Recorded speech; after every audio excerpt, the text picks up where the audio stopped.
Hello friends, astrology और way to reality channel में एक बार फिर से आप सभी का स्वागत है। आज के हमारे डिस्कशन का विषय है डेबिलिटेटेड सन यानी कि नीच का सूर्य। अब सूर्य नीच का होना मतलब सूर्य का एक्चुअली क्या होता है, तो इसके सोचने के दो पॉइंट ऑफ व्यू हो सकते हैं। एक तो सूर्य जब मतलब उदित होता है तो वो नंबर वन की राशि यानी कि मेष में वो उदित होता है, और एग्जैक्टली अपोजिट जहाँ पे तुला राशि लिखी है, ये एक वन के एग्जैक्टली सामने जो 7 नंबर लिखा है यहाँ पे तुला राशि है, तो तुला राशि पे वो जाके अस्त होता है। मतलब 180 डिग्री जब वो घूमेगा तो वो सूर्योदय से सूर्यास्त तक का सफर तय तय करेगा। तो जिस राशि में वो अस्त होने वाला है वहां पे वो नीच का हो जाता है, क्योंकि दिन ढलते ढलते शाम शाम होने लगते हैं और फिर सूर्य का प्रभाव इतना रहता नहीं वो समय पे। तो इसका मतलब है कि सूर्य अस्त हो रहा है। सूर्य सूर्य मतलब वो क्या कहते हैं उसे, अंधेरा हो रहा है और सूर्य का प्रभाव वो टाइम पे नहीं रहेगा। तो इसका मतलब है कि सूर्य नीच का हो जाएगा। ये एक पॉइंट ऑफ व्यू हो गया।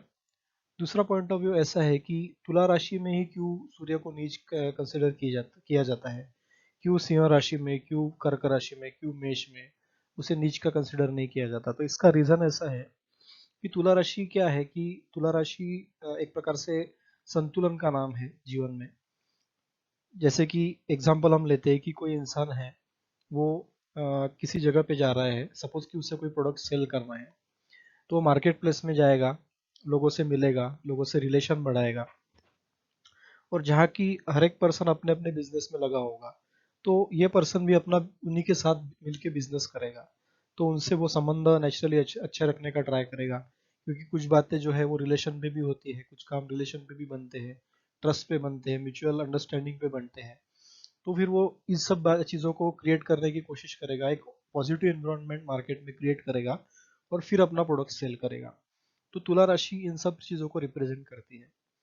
उसके उल्टा सूर्य का स्वभाव ऐसा है कि सूर्य एक राजा है, सारे ग्रहों का वो राजा उसे कहते हैं। और कोई राजा ऐसे मार्केट प्लेस में जाके किसी चीज़ को बेचना या खरीदना नहीं जाए, वो डायरेक्ट नहीं जाएगा। वो या तो किसी अपने जो उसके अंडर के अधिकारी है उनको भेजेगा, किसी सैनिक को भेजेगा, किसी ऐसे पर्सन को भेजेगा कि वो निम्न स्तर के काम वो करता हो। तो ऐसे किसी पर्सन को वो मार्केट में भेजेगा, ना कि वो खुद जाएगा और खुद खुद वो जन समुदाय है उसमें मिलेगा। ऐसा राजा नहीं करेगा। तो ये राजा जब इस मार्केट प्लेस में आता है, इस रिलेशनशिप में वो आता है, यानी कि तुला राशि में आता है, तो वो एक प्रकार से वो कंफर्टेबल फील नहीं करता, वो वहां से दूर भागने की कोशिश करता है। तो इसीलिए वहां पे इस राजा को यानी कि सूर्य को तुला राशि में नीच का कंसिडर किया जाता है, क्योंकि तुला राशि का स्वभाव ये एक्चुअली बैलेंसिंग एक्ट करता है, कि रिलेशनशिप को बैलेंस करने का, रिलेशनशिप को मेंटेन करने की ये राशि ट्राई करती है। और सूर्य का स्वभाव यानी कि डोमिनेटिंग है, वो कहीं ना कहीं उसे अपना आधिपत्य चाहिए लोगों पे। वो हर बार रिलेशनशिप के बारे में नहीं सोचेगा, वो सोचेगा कि लोग मेरा कहाँ माने। जबकि तुला राशि वैसा नहीं सोचती, तुला राशि को संतुलन चाहिए समाज में, सभी सभी एक लेवल के हैं। तो ऐसी तुला राशि है। तो इस प्रकार से जब सूर्य जो है, जो राजा है, वो जब तुला राशि में आएगा तो वो नीच का हो जाएगा। और उसके उल्टा ही मेष राशि का स्वभाव है। मेष राशि एकदम एग्रेसिव राशि है, जहाँ पे सूर्य कंफर्टेबल फील करेगा। और मेष राशि का स्वामी मंगल ये सेनापति है, वो एक राजा राजा के समान वो राशि कार्यरत करती है, काफी एनर्जेटिक राशि है वो। तो सूर्य उस राशि में एग्जॉल्टेड है यानी कि उच्च का है। तो नीच के सूर्य के बारे में होप कि आपका कंसेप्ट एक तरह से क्लियर हुआ हो। अब हम आगे बढ़ते हैं। सूर्य जब नीच राशि का होगा, जैसे कि 10 डिग्री तक तुला राशि में सूर्य नीच का कंसिडर किया जाता है, और 10 डिग्री में वो हाईएस्ट नीच के पोजीशन पे होता है। तो इस प्रकार का सूर्य जब नीच होता है, उस पर कोई थ्योरी अप्लीकेबल नहीं है ऐसा हम कंसिडर करेंगे। वो नीच भंग राजयोग उसका नहीं हो रहा है, या फिर उसके साथ कोई पॉजिटिव प्लैनेट की उस पर दृष्टि है, ऐसा नहीं होगा। यानी कि पूर्णतः सूर्य नीच का होगा तो कैसे फल मिलेंगे। तो सबसे इंपॉर्टेंट चीज है कि सूर्य सेल्फ एस्टीम और सेल्फ कॉन्फिडेंस को रिप्रेजेंट करता है। तो कहीं ना कहीं ऐसे लोगों में जिनका सूर्य नीच का है 10 डिग्री तक तुला राशि में, तो वो कहीं ना कहीं उनमें सेल्फ कॉन्फिडेंस की थोड़ी कमी होगी। वो खुद को एक प्रकार से वो शाय नेचर के होंगे, खुद को कंफर्टेबल जोन में घर घर में रखने की कोशिश करेंगे, क्योंकि अगर वो बाहर जाते हैं तो नेचुरली उनमें डर रहेगा कि हम सब में घुल मिल पाए क्या या नहीं, क्योंकि सूर्य जो है वो राजा मार्केट प्लेस में जाने को डरेगा। तो इसी प्रकार से इस स्वभाव के आदमी, इस स्वभाव के जो जातक रहेंगे ऐसे पोजीशन वाले, वो खुद को कंफर्टेबल महसूस नहीं करेंगे बाहर जाना। तो थोड़े से शाय प्रकृति के रहेंगे, थोड़ी सी सेल्फ एस्टीम उनमें कम रहेगी, सेल्फ कॉन्फिडेंस कम रहेगा। और ऐसे व्यक्ति अपने पार्टनर की चाह में वो देखेंगे कि हमको ऐसा कोई पार्टनर मिले कि जो हमको समाज में हमारा दायरा बढ़ा सके, या समाज में हमको रखने की वो एक प्रकार से प्रयत्न वो करे। तो इस प्रकार से उनकी अपेक्षाएं इसमें जरूर होती है। हालांकि ये डिग्री अगर 10 डिग्री से ऊपर हो गई, 20 डिग्री, 30 डिग्री, 25 डिग्री, तो वो किस में इसमें कमी आ जाएगी।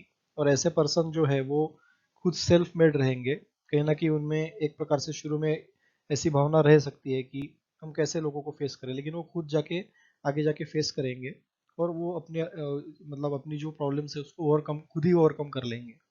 तो इस प्रकार से हर एक डिग्री में सूर्य नीच का नहीं होता। तो 10 डिग्री तक अगर तुला राशि में सूर्य है तो ही उसके ऐसे रिजल्ट हमको देखने को मिलेंगे। तो फिर ऐसा नीच का सूर्य जो है ये इसमें एक प्रकार से रिलेशनशिप में थोड़ा डरेगा वो, और रिस्क लेने में थोड़ा डरेगा, लोगों से मिलने में थोड़ा डरेगा, उसमें सेल्फ स्टीम कम होगा।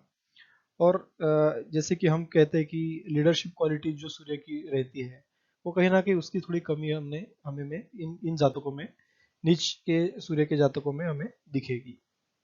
तो उसके लिए उपाय जरूर करने चाहिए। सूर्य के जो उपाय हम इसके पहले भी महादशा के एपिसोड में कह चुके हैं कि अगर सूर्य नीच का है, सूर्य शत्रु राशि में है या पाप प्रभाव में है, तो सूर्य को सुबह उठ के जल चढ़ाना, सूर्य को अर्घ्य देना, ये सबसे बेस्ट उपाय माना जाता है। इससे सूर्य के निगेटिव प्रभाव कम हो जाएंगे।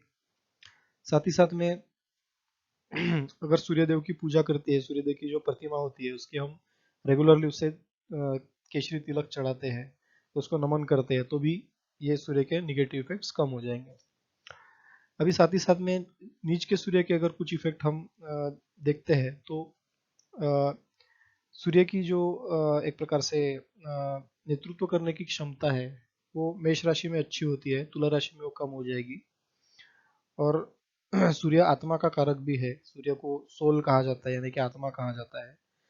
और सूर्य फिजिक को भी रिप्रेजेंट करता है, तुम्हारे बॉडी के फिजिक को। तो कहीं ना कहीं नीच सूर्य वाले जातकों की बॉडी की फिजिक थोड़ी वीक रह सकती है, उनका जो माइंड और आत्मा का कनेक्शन है वो कहीं ना कहीं थोड़ा सा डिस्टर्ब जरूर रहेगा, जिसके कारण डिसीजन मेकिंग में उनको प्रॉब्लम आ सकती है। और जो एक प्रकार से पिता से रिलेशन होंगे, कहीं ना कहीं थोड़े से इफेक्ट हो जाएंगे। पिता की तबीयत ठीक नहीं रहेगी, या पिता से रिलेशन में प्रॉब्लम आएगी, पिता का बिजनेस जॉब रहेगा उसमें प्रॉब्लम आएगी उनको। तो इस प्रकार से ये चीजें नीच के सूर्य के रिजल्ट हमको इसमें दिखाती है। अब बात करेंगे सूर्य जो नक्षत्र में प्लेस्ड होते हैं तुला राशि में, उनके बारे में। तुला राशि में नक्षत्रों की सूर्य की स्थिति कैसी होती है? जैसे कि चित्रा नक्षत्र पहला नक्षत्र होता है तुला राशि में, जो कि मंगल से प्रभावित होता है, जिसके स्वामी मंगल है। तो सूर्य इसमें कंफर्टेबल फील करेगा, क्योंकि मंगल सूर्य के मित्र है। सूर्य की एनर्जी जरा सी गर्म हो जाएगी तो इंसान को शीघ्र कोपी बना सकता है, डिसीजन लेने में उतावली करेगा, और डिसीजन रॉन्ग भी हो सकते हैं। और कहीं ना कहीं अननेसेसरीली एग्रेशन दिखा के कामों को बिगाड़ने वाला ऐसा जातक हो सकता है। स्वाति नक्षत्र में अगर सूर्य की प्लेसमेंट है तुला राशि में, तो राहु से प्रभावित वो जोन होगा, क्योंकि राहु स्वाति नक्षत्र के अधिपति माने जाते हैं। तो इसमें इंसान डिसिप्लिन वे से डिसीजन तो जरूर लेगा, लेकिन कहीं ना कहीं राहु इल्यूजन क्रिएट करेगा, तो डिसीजन में रॉन्ग डिसीजन करने के चांसेस बढ़ जाते हैं। और सूर्य डिसिप्लिन भी है, तो डिसिप्लिन से रहने की एक प्रकार से स्वभाव, ऐसा हम इसे कह सकते हैं। विशाखा नक्षत्र में अगर सूर्य है तो बृहस्पति से प्रभावित ये जोन हो गया। इस नक्षत्र में बृहस्पति क्योंकि नेचुरली सूर्य के दोस्त है, तो इंसान का नॉलेज काफी अच्छा रहेगा। अपने नॉलेज के, अपने विवेक के, अपने बुद्धि से ये अपने चीजों को अपने कंट्रोल में कर लेगा जातक। और कहीं ना कहीं सूर्य उतावली करने वाला भी है, तो अपने नॉलेज का कभी कभी थोड़ा सा रॉन्ग यूज इस प्रकार से भी हो सकता है। लेकिन क्योंकि वहाँ पे गुरु की उपस्थिति है, वो गुरु का नक्षत्र है, तो गुरु इंसान को नॉलेज से भर देगा, ज्ञान की बुद्धि से वो प्रेरित करेगा कि इंसान अच्छे कर्म करे। तो ये हो गए नक्षत्रों के रिजल्ट्स। साथ ही साथ इसमें एक और चीज होती है इम्पोर्टेंट, जो कि हम बार बार कहते हैं कि शुक्र की जो पोजीशन होती है, जैसे कि इस तुला राशि के स्वामी शुक्र है, तो शुक्र की पोजीशन देखनी बहुत जरूरी है। अगर शुक्र एक दो डिग्री का है, या फिर 30 29 डिग्री 28 डिग्री का है, या तो फिर ये शुक्र पाप प्रभाव में आया है, पाप ग्रहों से दुष्ट है और शत्रु राशि में है, नीच का है, तो इस केस में फिर ये निगेटिविटी और बढ़ जाएगी, सूर्य कमजोर हो जाएगा, इंसान की हेल्थ में प्रॉब्लम आएगी, पिता को कष्ट होगा और इंसान की लीडरशिप क्वालिटी जो है वो कम हो जाएगी। तो कहीं ना कहीं शुक्र की डिग्री अच्छी होनी बहुत ज़रूरी है, अगर इसमें हमको अच्छे रिजल्ट्स चाहिए तो। अगर शुक्र की डिग्री अच्छी है, शुक्र वेल प्लेस्ड है, तो कहीं ना कहीं ये फिर निज राजभंग योग भी हो सकता है, लेकिन ये सूर्य की डिग्री पे भी डिपेंड करेगा। तो शुक्र की पोजीशन अच्छी होना बहुत ज़रूरी है। तो ये थी जानकारी नीच के सूर्य के बारे में। इसके रिलेटेड कोई क्वेश्चन है तो ज़रूर पूछिए, हमारे चैनल को सब्सक्राइब ज़रूर कीजिए और हमारे वीडियोस शेयर करना ना भूलिए। Thank you.